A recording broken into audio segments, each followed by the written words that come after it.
On May 20th and 21st, the Business and Climate Summit will take place at UNESCO. I'm pleased to welcome Brice Lalonde. Hello. Hello. My first question is, what is the Business and Climate Summit? It's a dialogue between business and policymakers. Business is getting more and more committed to combat climate change and to get to a low-carbon society. But to do that, they need policies. So the idea is to have a close dialogue, a close collaboration between policymakers and business. That's the purpose. Many companies and politicians will be there, but what is really at stake? What is at stake? Well, what is at stake is to have a successful COP21, and after the climate talks must get to a success, must have an agreement.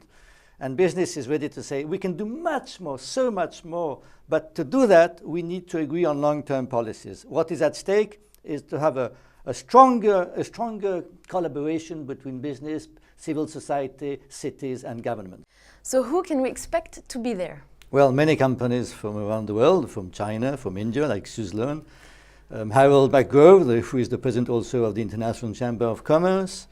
We are having also Paul Polman, chairman of Unilever, and of course all the big French companies inviting, for instance, Jean-Pascal Tricoire, CEO of Schneider Electric, and Pierre-André Chalandard, who is the president of Saint-Gobain. And we have a special guest also. We have Felipe Calderon, the former president of Mexico, because he wrote a report, Better Growth, Better Climate. That's going to be great.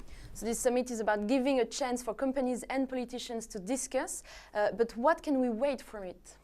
We want a message coming from the summit to the negotiators. We want them to know that business agrees to go to a low-carbon society, so agrees to a long-term goal. Are we all okay for this long-term goal? We agree also, very important, a price on carbon. We would like a price on carbon. Would governments agree to get a price on carbon in the next 20 years, for instance, to help investors to go to the right direction? That's the sort of message we want to come from the Business and Climate Summit. Thank you very much, Mr. Lalonde.